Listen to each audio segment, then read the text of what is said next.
Today, I'm joined by Jacob LaRocca, also known as Rocket Props. You are an inventor, world record holder, general mischief maker, cosplayer, creator, and a bunch of other things. But for anyone who doesn't know you, would you care to do a quick introduction? That was probably one of the best introductions I've had in a while, so I appreciate it. But I'm a tinkerer of basically anything I can get my hands on, and I love to make things and create things and make people smile. So it's really what it is at the essence of it. That's the best anybody can really ask for in this world. You do a lot of things. How did you get started, I suppose, would be the best place to start. Well, get started in what is the main question, I guess. But if we're talking about in terms of conventions, I've always been a bit of a nerd. In college, I was never able to really afford going to any conventions or anything like that. So as soon as I got out of college and had a big boy job, I went to one immediately, as soon as I could.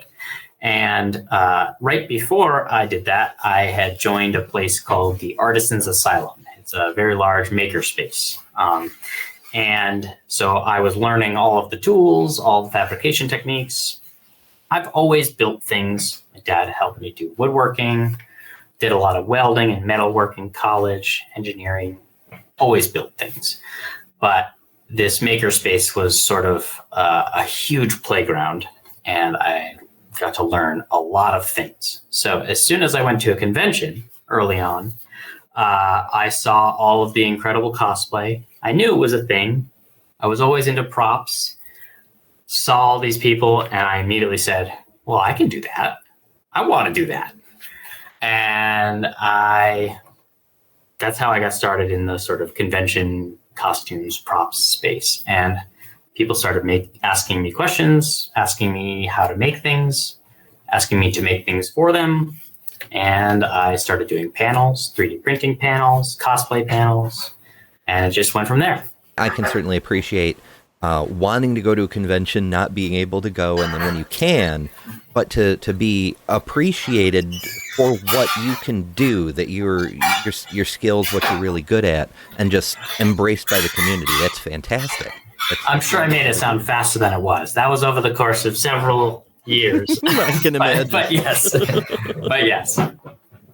So what is it that drives you to keep learning, keep doing, keep creating things? Well, I mean, in a nutshell, probably my ADHD. But I've always loved learning how to make things and learning how to make new things.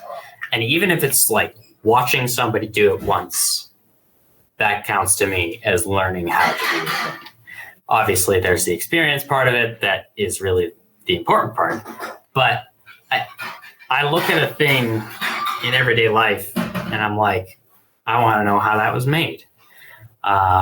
Engineer brain, I guess. I want to understand how it comes apart, how it goes back together, the machines that made it that way. So if for any other reason, that's why I want to keep learning, is because that's where my brain goes.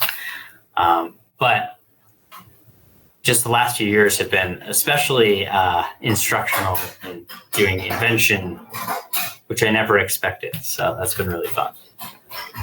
Yeah. It's a little bit of a tangent, but I want to go there. Coming up with the bevel, I mean, I can see that as a tool, but what made you say, you know what, we could make this a product? Like, how did that happen? Yeah, so actually I was at the Artisans Asylum. I had just finished performing and building a haunted house and then performing in it. And I broke my wrist while performing in it. That was not fun because I was at the workshop every day in a brace and I couldn't make things effectively. It was my dominant hand. And so I actually just was like, well, I have a 3D printer and I have all these people around me who can advise on these designs. And I came up with my own design. and iterated it. And this was solely a personal project. Never planned to go very far with it. And I kept it for almost 3 years. And then COVID happened. And right around the end of COVID, I was like, you know what, I'm going to post about this. And so many people wanted it. Were like, I will buy that. I was like, oh, I mean, I just thought it was like a cool thing I made. And the reasons they wanted to buy it were accessibility, which I made it for that, but I never really thought of it from that point of view. I made it so that I could functionally cut EVA foam sheets with an injured wrist. And I didn't really think about it that way. And now that I've learned that that's a way to look at tools, I actually look at all of my tools in that way. So I'm developing other systems to assist in using tools. I'm at about 3,500 sales later. So That's pretty impressive. yeah, I can't complain. Yeah, absolutely. Well, they do say necessity is the mother of invention. Right. And now you've got a new perspective on what other tools can be made more useful or more effective or easier to use or any possibility. That's really freaking cool. My goodness, you have so much going on. It just too broad a question, perhaps, but what are your goals going forward? Like, what do you hope to accomplish or look forward to accomplishing the most in the future? So you mentioned before that I am a Guinness World Record holder. That was actually like one of the things on my list that I wanted to achieve. And so I have now achieved that. I've always wanted to start a company, and I have now achieved that. But I think the next step for me specifically with Rocket Props and with the Bevel is to scale it. I really want to release more versions of the Bevel for different types of blades and cutting implements, and work with other people to develop more tools and more accessibility focused cosplay devices or crafting devices to enable more people to make, because that's not really something that exists. There aren't a lot of tools that are specifically designed to make it easier for all abilities to make. And so that's really what I want to do. I want to expand that vision. And I've always wanted to make props, and I'll always do that on the side. But I don't think what used to be my goal of like being a prop maker, being pro prop maker, I think I can say that I'm a pro prop maker because people pay me to do that. But I'm happy to have that be like a side gig. So definitely want to dive further into the accessibility tools. That's an excellent goal, making stuff to help people make their own dreams and inspirations come to life. That's fantastic. We've mentioned the world record twice now. I feel like people who aren't familiar with your backstory are going crazy. Would you care to give a quick rundown on what was that? Sure. So many people who are watching this may be familiar with Mark Rober, the very entertaining science educational YouTuber, and possibly are familiar with Science Bob of the Jimmy Kimmel Show.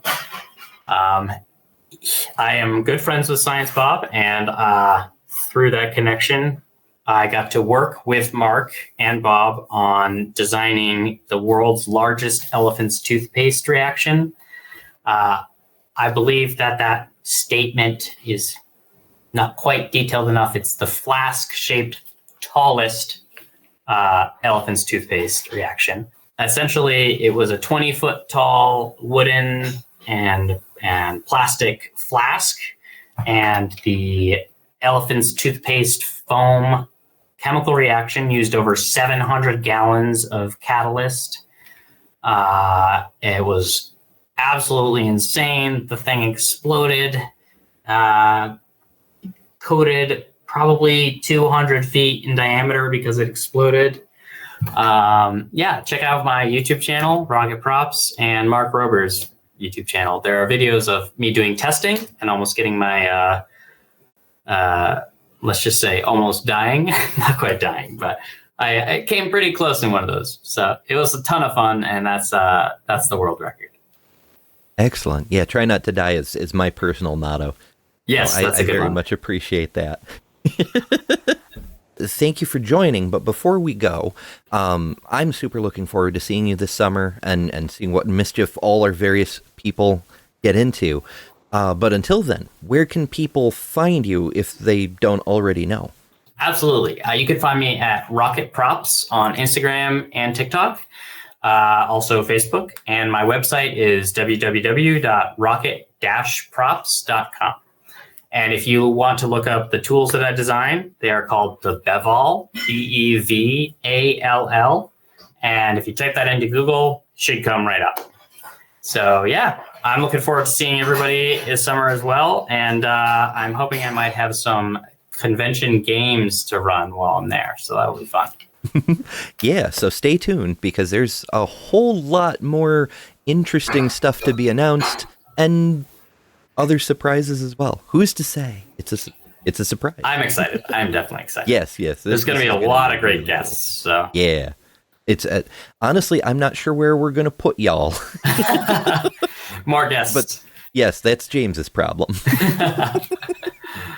Alrighty, thank you, Jacob. It was wonderful chatting with you, and we'll see you in a few weeks. Sounds good.